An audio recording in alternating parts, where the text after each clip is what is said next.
Una sa lahat, Japanese-American, pinahirapan hanggang sa napatay sa Liloan, Cebu. Ang mastermind sa krimen, kanya mismong Pinay na misis na nainis dahil hindi binigyan ng perang pang-family outing. Ang matindi pa, kasabwat ng babae ang kanyang ex-lover. Ang buong detalye kaugnay niyan, abangan maya-maya lamang. Magandang gabi Pilipinas sa Frontline Tonight. Sa kabila ng napakaraming video ng pambobomba ng tubig ng China sa mga barko ng Pilipinas, ang China naglabas ng sarili nilang bersyon ng kwento. Pilipinas daw ang nananadya. Umano'y human trafficking at sexual abuse ni Pastor Apollo Kibuloy gustong paimbestigahan sa Senado. Kung kailan maraming nagki-Christmas shopping, grupong piston nagbanta ng tigil pasada sa mga jeepney. Dump truck sa Lucena, Quezon lumampas sa flyover at muntik mahulog. Nawawalang kamatis ay tinanim sa outer space at hinihinalang kinain ng isang astronaut na hanap na. At Bangtan Boys reunited sa pagsabak sa military service na RM at V. Armies all over the world, todo ang suporta.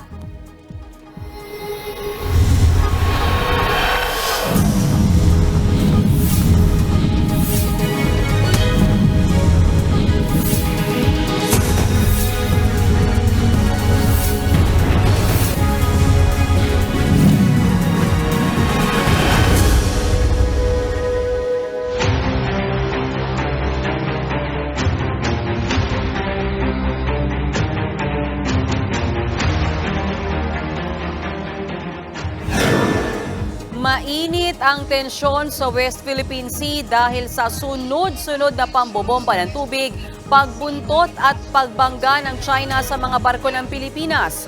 Kabilang nga ang kasama nating si Bok Ed Linggao sa mga nakaranas nito. Tama ka dyan, Bok. Pero bago natin pag-usapan ang pangaras ng China sa mga sinakyan nating barko sa Christmas convoy na maghatid sana ng pamasko sa ating mga kababayan, unahin muna natin ang 13 beses na pang-water cannon sa mga barko ng Pilipinas. Nasa frontline na balitang yan si Gio Robles. Ito ang halos 30 segundo na video na inalabas ngayong araw ng China. Wala itong audio at kuha mula sa kanilang barko. Makikita rito ang resupply boat ng Pilipinas na palapit sa barko ng China na nagbubuga ng tubig. Maya-maya, bumangga ang ating bangka sa barko ng China. Patuloy pa rin ang pambobomba ng tubig. Ang video na yan ang patunay raw ng China na Pilipinas ang agresibo at sadya nating binangga ang Chinese vessels. Heto naman ang video mula sa loob ng naturang resupply boat na UM1. Kitang-kita kung paanong direktang tinamaan ng tubig ang dihamak na mas maliit na sasakyang pandagat. Delikado ang ginawang yan ng China, lalo't sakay nito si AFP Chief of Staff General Romeo Bronner. Kung ang Chinese Embassy iisang maikling video pa lang ang nilabas, ang Pilipinas maraming ebidensya. Mismong News 5 nga na tanging medyang sakay nitong linggo ng BRP Cabra na tunghayan ko kung paanong bombahin ng tubig ang barko ng Pilipinas. Winotter cannon ng China Coast Guard ship na may bow number 21555 ang isa sa mga barkong escort ng resupply boat na Uniza May 1 at ML Kalayaan. Habang binobomba ng tubig ang BRP Cabra, kita rin sa aerial shot kung paanong cornerin ng isa pang malaking Chinese militia vessel ang ating barko. Sa tindi ng water cannon, tinamaan ng tubig ang radar ng BRP Cabra. Pati watawat ng Pilipinas napunit. Nakuhanan din ng News 5 ang pambobomba ng tubig sa ML Kalayaan. 3 beses itong pinunterya na dahilan kaya tumirik ang ML Kalayaan. Hindi na ito natuloy at hinila na ito ng BRP Sindangan pabalik ng Palawan.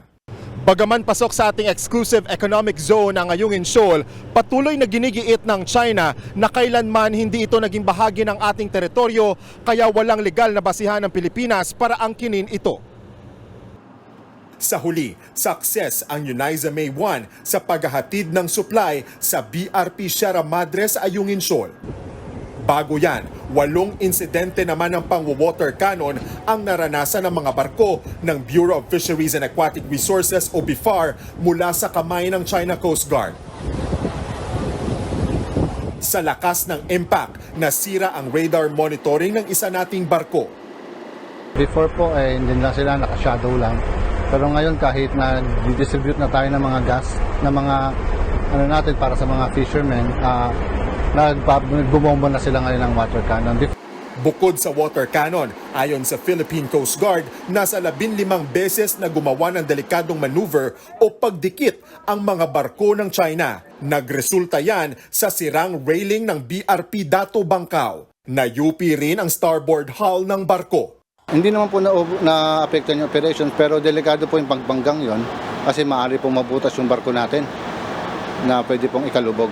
Bago ang insidente, nakita ng Philippine Coast Guard ang mga bagong floating barrier na ito na nakahilera sa entrada ng Scarborough Shoal. Pero sa huli, success din ang misyon ng Pilipinas. Nasa 40 bangka ang nakargahan ng diesel at 70 Noche Buena packages ang naipamahagi ng ahensya. Giniit naman ng Philippine Coast Guard, wala silang planong gayahin ang anilay barbaric attacks ng China. Need to go down to the level of the Chinese Coast Guard using their water cannon to use it as an offensive weapon and damaging the other vessels. Sa pahayag ni Pangulong Bongbong Marcos, sinabi niyang ang pangharas na ito ay nagpatindi lang sa determinasyon ng Pilipinas na protektahan ang ating soberanya at teritoryo sa West Philippine Sea. Tanging Pilipinas din anya ang may karapatan at legal na basihan na mag-operate sa teritoryo. Nagbabalita mula sa Frontline, Gio Robles, News 5. Tinapatan ng China ng sarili nilang protesta ang inihaing diplomatic protest ng Pilipinas sa mga pangaharas nila nitong weekend. Sinisisi rin ng China sa BRP Sierra Madre ang lumalalang tensyon sa West Philippine Sea. Narito ang aking report. Umaksyon na ang Department of Foreign Affairs sa back-to-back na pangaharas sa atin ng China nitong weekend sa Ayungin at Panatag Shoal.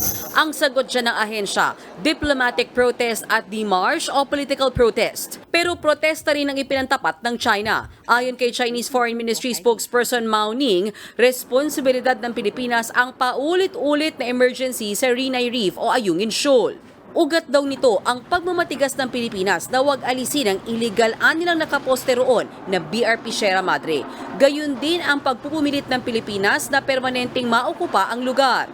Nitong Agosto lang nang hinimok ng China ang Pilipinas na tuparin ang pangako raw na tanggalin ang BRP Sierra Madre. Bagay na muling tinabla ni National Security Council Assistant Director General Jonathan Malaya. This so-called quote-unquote promise to tow away BRP Sierra Madre has been discredited and debunked time and time again over the absence of proof or evidence to support the same. It is time to abandon debate over this figment of their imagination. Sa gitna ng tensyon, nauungkat ngayon ang direct communication mechanism ng Pilipinas at China na napagkasunduan ni Pangulong Bongbong Marcos at Chinese President Xi Jinping noong Enero. Layo nitong maiwasan ang mga hindi pagkakaunawaan sa West Philippine Sea. Pero halos isang taon na nang ilatag yan, tila lalo pang tumitindi ang mga tensyon. Sa pagharap sa media, natanong ang Department of Foreign Affairs. Anong nangyari sa sinasabing direct line? Sagot ng DFA, we're asking the same thing.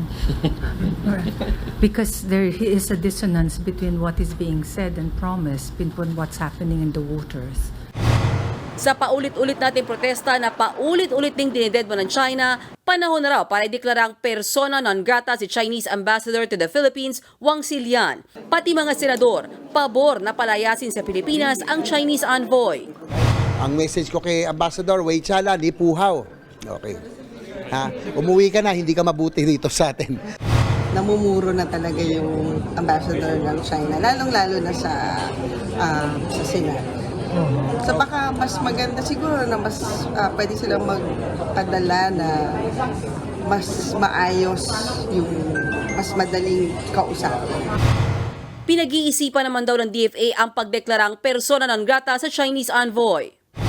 think it's something that will have to be seriously considered, whether the incidents or the series of incidents merit having him be a person non grata. Si Senator Francis Tolentino naman, gusto nang pabalikin sa Pilipinas ang ating ambassador sa China. Hindi na raw tamang panatilihin pa ang diplomatic complacency kung patuloy ang pangaharas ng China.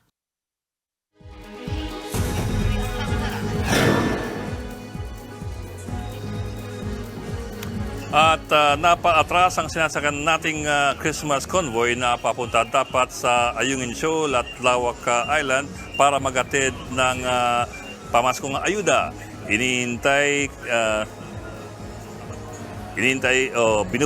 Bumuntot kasi ang Chinese vessels at muntingan pang magkaroon ng banggaan.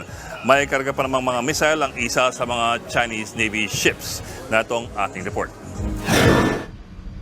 Linggo pa lang ng tanghali, may kutob na ang kapitan ng MV Kapitan Felix Oca, ang mothership ng Christmas convoy patungo ng Spratly Islands.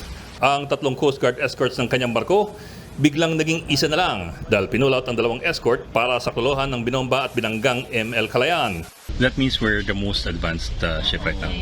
Kasi tayo nasa lead. Speed natin, tayo na yung pinaka. Pero takbo natin, batay doon sa plano natin talaga. Pero pasado alas 4 ng hapon ng linggo, namataan namin ang Chinese Navy Changsha 173 sa aming port or kaliwang bahagi. Itong Changsha ay isang destroyer ng Chinese People's Liberation Army Navy na may kargang mga missiles at helicopter. Bago matapos ang hapon, namataan pa ni Kapitan ang ikalawang Chinese Navy ship. Pero nang lumitaw ang isang Chinese Coast Guard vessel sa kanan ng aming barko, doon na kinabahan ng Kapitan. Ang Chinese Coast Guard nasa aming starboard or right side. Biglang lumiko patungo sa direksyon namin at tumatakbo ng 21 knots o halos 40 kilometers per hour. Ayon kay Captain De La Rosa, napaka-agresibo nito at magbabanggaan kami kung hindi siya iiwas. Dito na bumigay si Kapitan. Hindi namin kaya yung speed nyo, bilis nyo eh. Sir, hindi namin kaya yung speed ninyo. For safety reasons, balik na lang kami sa radio. Kaya for safety reason, babalik na. At bumalik daw tayo yung Chinese na isang... Sabi ma'am, we are maintaining 10.7 knots ma'am. Reduce the speed ma'am para lumapit pa kayo. Yung magre-reduce daw po sila ng speed. Magre-reduce daw sila ng speed. Hindi na. Balik na tayo. Hindi makumbinsi si Kapitan ng Coast Guard na tumuloy ang pangamba niya. Kung dito pa lang ay kinukuyog na siya, marami pang Chinese Navy at Coast Guard ships na nakaabang sa Ayungin. Kaya't ang Christmas convoy naudlot mga 40 milya pang layo mula sa Ayungin Shoal sa West Philippine Sea. We're a little bit past the rendezvous point kung saan dapat makita-kita yung fishing boats at saka yung Philippine Coast Guard.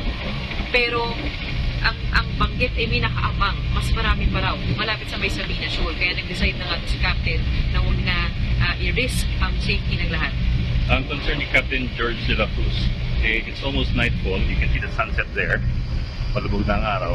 So pag, and ngayon pala nag-converge na yung Chinese ship, both Navy and Coast Guard natin, and we expect more to converge on us as the sun goes down. So it gets more dangerous in the dark. Sa kabila nito, nahatid pa rin ng isa sa mga barko ng Christmas convoy ang kahon-kahon ng relief at Christmas goods sa Lawak Island, ang pangalawang pinakamalaking isla na okupado ng Pilipinas sa Spratlys. Samantalang busy ang Chinese Coast Guard at Navy sa aming barko, nakalusot ang ML Chawi, isang maliit na wooden ship na mas kayang lumarga sa mababaw na dagat. Sa huli, kahit hindi natuloy ang mothership sa Ayungin at Lawak Island, tuloy pa rin ang Pasko. Damang-dama na ang Christmas rush sa tindi po ng traffic. Dagdag perwisyo pa ang nakaambang tigil pasada ng mga jeep kung kailan maraming nagki-Christmas shopping. Nasa frontline ng balitang yan si Jenny Dongon. Wala po tayong magagawa dyan. Panay ang pakiusap ng motoristang ito matapos harangin ng MMDA officer. Ang rider kasi dumaan sa EDSA bus lane.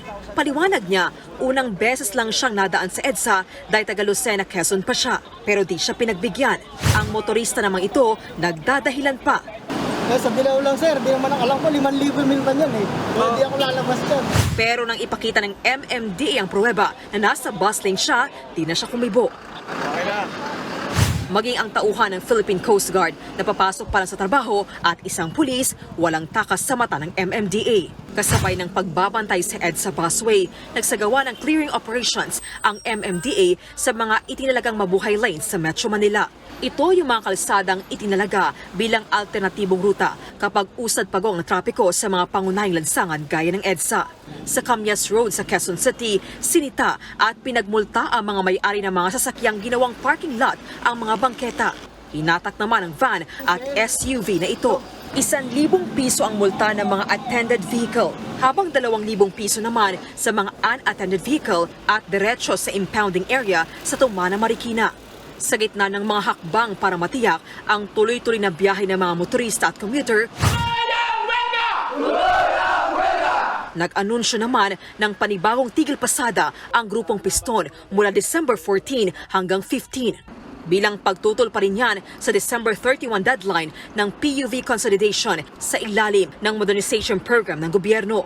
Apektado raw niyan ang Metro Manila, Central Luzon at Calabarzon. Pero babala ng Piston, pwedeng lumawig sa panahon na hindi harapin ng gobyerno o ng DOTR ang panawagan na pagbasura sa 2017-011 at yung pagtanggal ng deadline ng December 31 ng 2023. Gate pa ng grupo, di sila tutol sa programa pero wag lang sanang tanggalin ang mga traditional jeep. Sinisika pa ng News 5 na kunin ang panig ng DOTR at ng LTFRB sa panibagong banta ng tigil pasada. Nagbabalita mula sa Frontline, Jenny Dongon, News 5. Heto naman ang kahit papaano'y pampabawas stress sa mga motorista. May big-time rollback sa produktong petrolyo. Simula mamayang hating gabi, magpapatupad ang mga kumpanya ng langis ng halos 2 pisong rollback sa kada litro ng diesel at gasolina, habang 1 peso and 40 centavos naman ang tapya sa kerosene. May bawas singil din sa kuryente ang Meralco ngayong Disyembre. 79 centavos kada kilowatt hour ang bawas singil kada kilowatt hour. Katumbas yan ng 159 hanggang 398 pesos na menos depende sa konsumo. Nagbawas daw kasi ng generation charge ang Meralco kasabay ng pagbaba ng demand sa Luzon.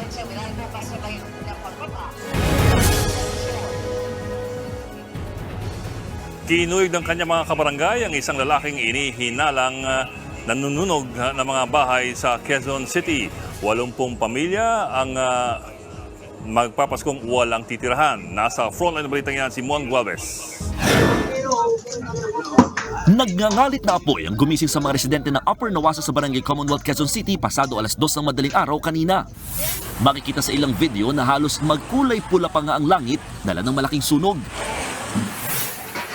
Pahirapan ang pagpatay sa apoy. Sa gitna ng malaking sunog, sapul din sa video ang pagkuyog at pambubugbog sa isang lalaki sa kahabaan ng Commonwealth Avenue.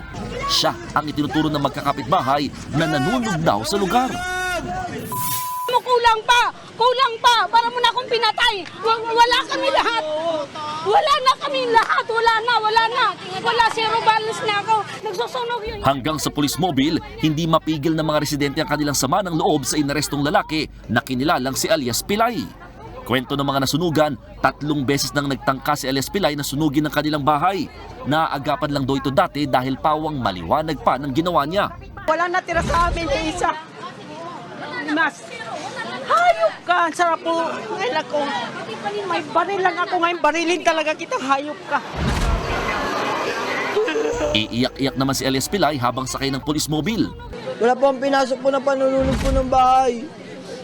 Inisip ko po yung pamilya ko po. Aabot sa 80 pamilya ang nawala ng tirahan. Sa mga tent na itinayo muna sa covered court, posibleng abutan ng Pasko ang mga nasunugan. Nagbabalita mula sa Frontline, Mon Gualvez, News 5.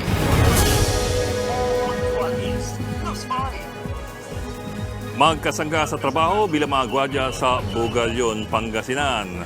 Pero sa huli, sila rin pala ang magbabarilan. Isa ang patay. Narito ang report ni Gary De Leon. Nakaandusay at duguan ng security guard ni si Jeffrey Camo nang madatnan sa pinagtatrabuhan niyang planta sa Bugalyon, Pangasinan. matapos siya ng pamamaril sa kanya ng katrabaho niyang sekyurin na si Nelson Gloriente. Ayon sa mga pulis, madaling araw nitong Sabado na magkaroon ng pagtatalo sina Camo at Gloriente. Narinig nila parang nag-aamok, nagyayabang yung namatay po before yung incident. Nag-umpisa daw po yung argument nila through radio call po. And then after that, nag-meet din sila. Nag-continue yung argument nila. At doon na nga po nag-resulta yung barilan nila. Base sa investigasyon, binaril ni Camo si Gloriente gamit ang kanyang issued na caliber 38 revolver. Tinamaan naman si Gloriente sa katawan, pero nakaganti siya ng 3 putok gamit ang kanyang service firearms na shotgun. Tinamaan sa iba't ibang parte ng katawan si Camo. Isinugod pa siya sa ospital pero diniklarang dead on arrival. Critical naman ang lagay ni Gloriente at nagpapagaling pa sa ospital. Nagsampa na ng reklamong homicide ng pamilya ni Camo laban kay Gloriente. Wala pang pahayag ang security agency na pinagtatrabahuhan ng dalawa. Nagbabalita mula sa Frontline, Gary De Leon, News 5. Susunod, dayuhang senior citizen tinorture at pinatay ng kanyang Pinay na misis at kanyang ex. Nawawalang kamati sa tinanim at inani sa Kalawakan na tagpuan matapos ang 8 buwan. At Annabel Rama may pinaringgang Devil Woman daw. Sino kaya yan? Magbabalik pa ang Frontline tonight.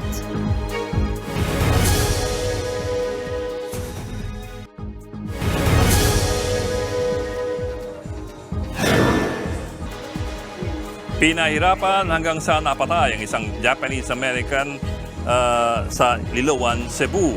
Ang mastermind, ang kanyang Pinay na asawa na umunoy nakipagsabwatan pa sa kanyang ex-boyfriend. Nasa front ng balitang yan si John Arawa. Wala ng buhay at nakagapos ng packaging tape sa kamay at paa ang 62 anyos sa Japanese-American na si Hiroshi Sugawara nang matagpuan sa loob ng kanyang apartment sa Liloan, Cebu. Nakatali rin ng tape ang leeg ng biktima at bakas ang dugo sa sahig. Sa unang salaysay ng kanyang asawa na si Roxanne, sinabi nitong magnanakaw daw ang nasa likod ng krimen. Sa pag-iimbestiga ng National Bureau of Investigation, nadakip ang suspect na si Gami Binungkasan na nakatakas na sa Cagayan de Oro City. Pero pagbubunyag ng suspect, ang asawa ng biktima, ang mastermind at ex-girlfriend niya ito. Mas tumibay ang ebidensya laban kay Roxanne nang makita ng NBI ang ilang kuha ng CCTV kung saan makikita siya at si Binungkasan malapit sa apartment bago at pagkatapos ng krimen. Dahil dito, umamin na rin si Roxanne na sangkot siya sa pagpatay sa sarili niyang asawa. Ayon kay Roxanne, nagalit siya nang di ituloy ni Sugawara ang pangakong bibigyan siya ng 120,000 pesos. Gagamitin daw sana niya ang pera sa outing kasama ang kanyang mga kamag-anak. Sinigawan niya naman ako. Sabi niya, kalimutan mo na yung pinangako ko sa'yo. Gusto ko magtrabaho ka, ang lakas mo pa. Hindi ko talaga maintindihan yung mararamdaman ko. First time kong galit na galit sa kanya. Giit naman ni Binungkasan, plano lang daw nilang paralisahin ang mister para sila na ang tatanggap ng buwang pensyon nito. Sabi ko ang lakas pa niya. Uubusan ko muna siya ng lakas, sakto lang na makakahinga pa. Iba yung emosyon ko noon. Hindi ko inaasahan na papatay ko siya. Mahaharap si Roxanne sa reklamong parricide habang mahaharap sa murder si Binungkasan. Nagbabalita mula sa Frontline, John Arua, News 5. Iniakyat na sa Korte Suprema ng kampo ng 2 SMNI hosts ang illegal daw na pagpapakulong sa kanila ng Kamara. Kinwestiyon naman ng mga mambabatas ang umunoy mga peking dokumento na isinumite ng SMNI sa Kongreso. Nasa frontline ng balitang yan si Marian Enriquez. Hindi sumipot si Pastor Apollo Kibuloy sa pagdinig ngayong araw kaugnay sa prangkisa ng Suarasug Media Corporation ang umahawak sa Sunshine Media Network International o SMNI. Yan ay kahit pa inimbitahan siya ng House Legislative Franchises Committee. Giit ni Kibuloy, hindi naman siya bahagi ng officer ng kumpanya nang bigyan sila ng prangkisa noong 2019. Pero sa dokumentong isinumite ng SMNI sa Kongreso, nakalista pa rin si Kibuloy bilang ultimate beneficial owner hanggang April 29, 2021. As we know, ultimate beneficial owner means that he effectively controls a corporation. Of course, he can argue that may technicality, hindi pa rin yun officer, but gayon pa man, ibig sabihin nun, marami siyang kaalaman having effective control over the corporation. Bukod dyan, lumabas din sa pagdinig na ang ipinasang dokumento ng kumpanya sa Kongreso ay iba sa ipinasa nila sa Securities and Exchange Commission. The document submitted before the SEC is different from the document submitted before this honorable committee. Yung totoo po, yung sa SEC po. So, PAYCO yun nandito. Paglilinaw naman ng SMNI, naging beneficial owner si Kibuloy noon lamang 2020 dahil siya ang trustee ng Corporation Soul bilang executive pastor ng Kingdom of Jesus Christ. Pero hindi ito umubra sa mga kongresista. Pero isa doon na nagsinungaling. Correct. Very simple. We cannot take it as na nagkamali. That puts a lot of question on the truthfulness of the documents that you're submitting to the House of Representatives, which may tarnish the very franchise that you hold. Sa huli, inadopt ng Kamara ang resolusyong nag-uudyok sa National Telecommunications Commission na suspendihin ang operasyon ng SMNI dahil sa paglabag sa terms and conditions ng prangkisa nito. Kasabay nito, isiniwalat na ni House Legislative Franchises Chairman Gaston Bunting na nagbigay na sa kanya ng pangalan ang SMNI host na si Eric Celis kung sino ang source nito sa Senado tungkol sa umano'y 1.8 billion peso travel fund ng opisina ni Speaker Martin Romualdez. Lalaki raw ito at i-verify pa nila. Samantala, iniyakyat na sa Korte Suprema ng kampo ni Celis at Badoy ang pagkwestiyon sa pag-cite and contempt sa kanila ng Kamara. Kanina, naghain sila ng petition for certiorari at habeas corpus sa SC. Personal yang final ng abogado nilang si Attorney Harry Roque, kasama ang asawa ng dalawang SMNI host. Sinusulong po natin ang karapatan ng malayang pamamahayag. Ang issue po rito, unang-una, o pwede bang mag-contempt at magpakulong ang Kamara de Representante laban sa mga media na ginagamit lamang ang kanilang karapatan para sa malayang pamamahayag. Nagbabalita mula sa Frontline, Marian Enriquez, News 5. Gustong paimbestigahan sa Senado ang umano'y human trafficking at sexual abuse ni Pastor Apollo Kibuloy. Sa privilege speech ni Senator Risa Ontiveros, isiniwalat niyang may ilang miyembro ng Kingdom of Jesus Christ na pinamumunuan ni Kibuloy ang humingi ng tulong sa kanyang opisina. Inuutusan daw ang mga miyembro na mamalimos gamit ang sulat na kunwari ay solicitation para sa isang organisasyon o di kay tulong sa pag-aaral. Pero napupunta raw ang pera sa simbahan. Kapag hindi raw naabot ang kota ay minamaltrato sila. May mga lumapit din daw sa kanyang tanggapan na inabuso mismo ni Kibuloy. My office is in possession of an affidavit detailing the sexual abuse inflicted by Kibuloy himself on a minor.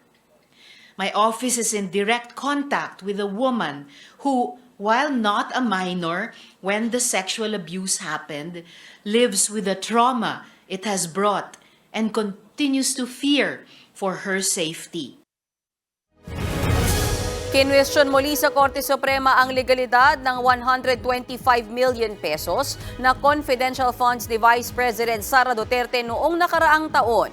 Sa ikatlong petition for certiorari na inihain, pinadedeklarang unconstitutional ang paglilipat ng pondo mula sa Office of the President papuntang OVP. Dapat din daw itong silipin ng Commission on Audit. Nais din ng petitioners na maibalik ang pondong naubos sa loob lang ng 11 araw. Gaya ng mga naunang petisyon, ipinunto ng Makabayan Bloc at mga dating miyembro nito na tanging Kongreso ang maaring magdikta kung saan ilalaan ang pera ng bayan. Bukod kay VP Sara, kasama rin sa respondents ng petisyon sina Executive Secretary Lucas Bersamin, Budget Secretary Amena Pangandaman. Noong nakarang linggo ay pinasasagot na sila ng Korte Suprema sa naunang petisyon. Hanggang ngayon, hindi pa rin siya nagsasalita tungkol doon sa paggasta niya ng 125 million. Kaya ang panawagan talaga natin sa Supreme Court ay i-compel siya na sabihin, i-reveal kung paano niya ginasta in 11 days itong confidential funds na 125 million.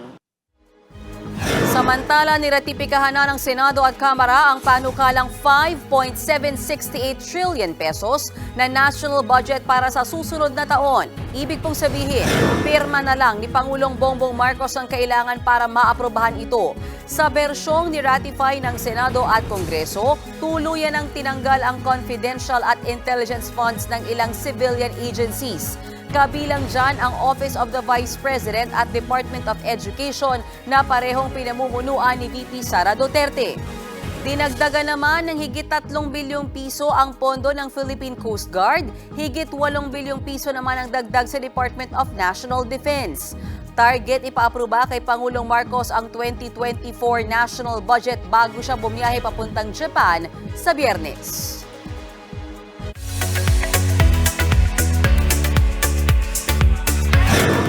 Showbiz Tonight na tayo. Trending ngayon ang palabas na Gone Girl matapos itong banggitin sa umano'y patama ni Annabel Rama. Sa Facebook post ni Annabel, may tinawag siyang devil woman, makamandag, manipulative at best liar. Sa ipa ng talent manager, manood ng Gone Girl sa Netflix para raw malaman kung sino ang tinutukoy niyang devil woman. Pinost ito ni Annabel sa gitna ng breakup rumor ng anak niyang si Richard Gutierrez at si Sara Labati. Bago yan, nag-trending din ang naunang Instagram post ng tatay ni Sara na family picture. Present si Sara at ang dalawang anak nila ni Richard. Ang caption, ine-enjoy daw nila ang fam moment. Pero may tila patama pang don't mind dogs barking. Wala pa rin comments sina Sara at Richard sa issue. Naglabas ng bagong poster ang much-awaited historical film na Gomburza. Yan ang Alab ng Puso special poster ng Gomburza. Poster pa lang, talagang mag-aalab ang inyong mga damdamin na panoorin ng pelikula. Collab project ito ng Jescom Films at ng MQuest Ventures ng MediaQuest. Sa December 25 na mapapanood ang Gomburza bilang entry sa 2023 Metro Manila Film Festival o MMFF. Yan muna ang ating Showbiz Tonight at dyan lang kayo mga kapatid.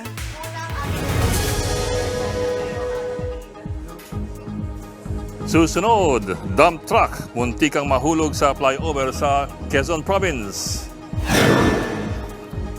Imbakan ng langis sa bansang Iran, sumabog at nasunog.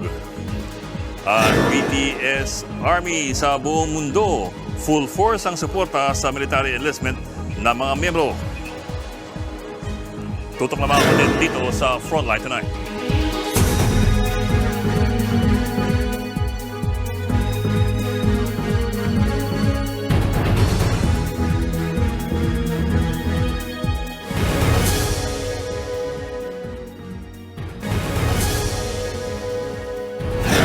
Muntik malaglag ang isang dump truck mula sa flyover sa Lucena City sa Quezon. Kita sa video ang paglambiti ng harapang bahagi ng truck sa flyover ng Diversion Road kaninang umaga. Ayon sa Lucena PNP, mabilis ang takbo ng truck na galing sa Tayabas City.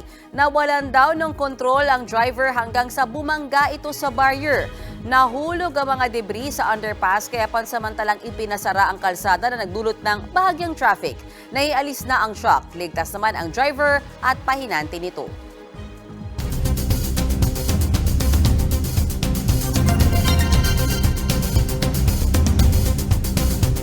Matinding pinsala naman ang iniwan ng buhawi sa Amerika at sa Ireland.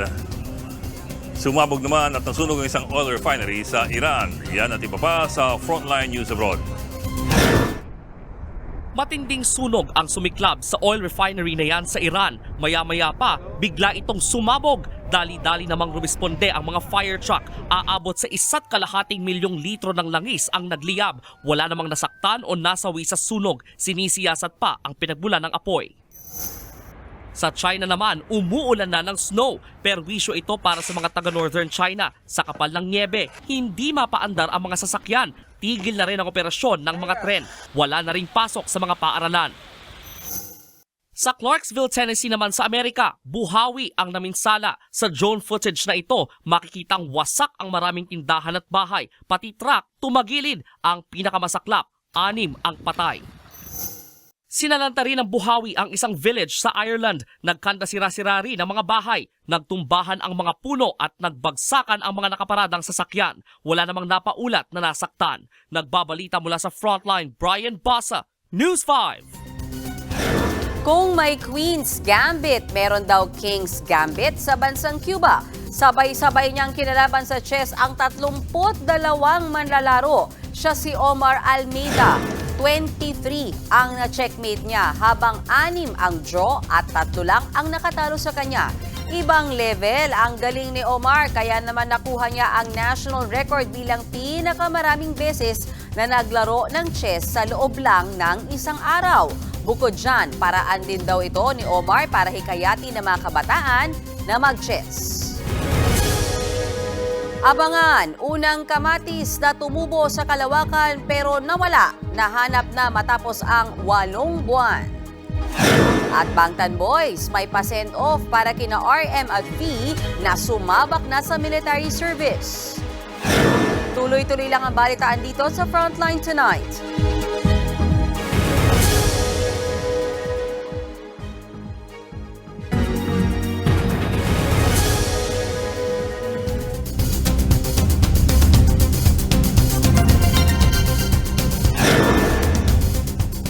Nakipag-swimming sa mga turista ang isang balyena na stranded sa isang beach sa Perth, Australia. Enjoy naman ang mga turista at hinawakan pa ang balyena. Pero ayon sa isang marine biologist, posibleng na-stress ang balyena dahil sa dagsa ng mga tao. Isinara ang beach dahil sa pangamba na lapitan ng mga pating ang nasabing balyena. Natagpuan na ang nawawalang kamatis na literal na out of this world. 8 buwang hinanap ng mga astronaut ang kauna-unahang kamatis na itinanim at inani sa outer space. Ang American astronaut na si Frank Rubio ang nagtanim at nakawala niyan. Duda ng ilan, kinain ni Frank ang historic na kamatis. Pero makalipas ang 8 buwan, inanunsyo ng mga kapwa-astronaut ni Frank na nahanap na nila ang nawawalang kamatis. Pero hindi na nila binanggit kung saan at paano nila ito nakita. Dahil dyan, absuelto na si Frank sa akusasyon. Our good friend Frank Rubio, who headed home, has been blamed for quite a while for eating the tomato, but we can exonerate him. We found the tomatoes.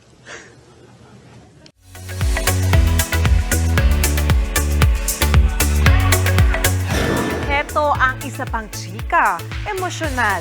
Pero todo support ang ARMY fans ng BTS dahil sa pagpasok ni na RM, V, Jimin at Jungkook sa military. Promise naman ng mga ARMY, hihintayin nila ang Bangtan Boys. Narito ang report. Reunited. Sa picture na ito ang Bangtan Boys. Pero para ito sa send-off nila kay RM at V na nagsimula na sa kanilang military service ngayong araw. Nag-groovy rin sina RM at V kasama sina Jungkook at Jimin na bukas inaasahang papasok sa military. May sweet send-off message naman si Jin kina RM at V. Say ni Jin sa Instagram photo nila, "Don't get hurt and drive safely." Matyaga naman naghintay habang umuulan ang ilang ARMY fans sa training center na ito sa Nonsan, South Korea. Ayon sa ilang ulat, dito sisimulan ni na RM at V ang training nila for 5 weeks. Ang ilan sa fans, dala pa ang mga sasakyan nila na may picture ni V. Sa kabila nito, una nang sinabi ng Big Hit Music na walang official event para sa pagpasok ng BTS members sa military. Sa BTS Theme Cafe naman na ito sa Seoul, piniling magsama ng ilang ARMY ngayong araw. Kompleto sa merch ng BTS members ang cafe mula posters at photo cards at standees. May free viewing din sa cafe ng ilang music videos ng BTS. Bukod sa South Korea, may pa-send-off event din ang Purple Theme Cafe na ito sa Tokyo, Japan para sa BTS members. Bukod sa complete merch, inspired by BTS din ang mga cake kaya feel na feel dito ang pusong ARMY.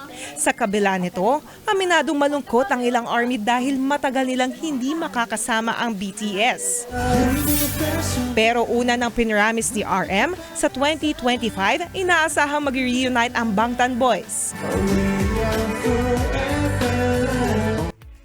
At yan ang latest and hottest sa showbiz tonight. Ako si Jania Lipon. Happy Monday mga kapatid.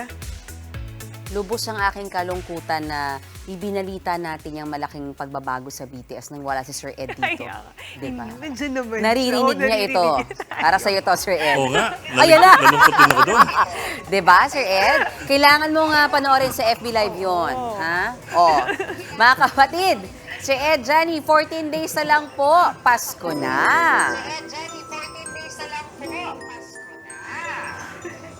At yan po ang 45 minutes paghimay sa malagang headlines. Balitan na diskusyon para sa paghubog ng matalinong opinyon.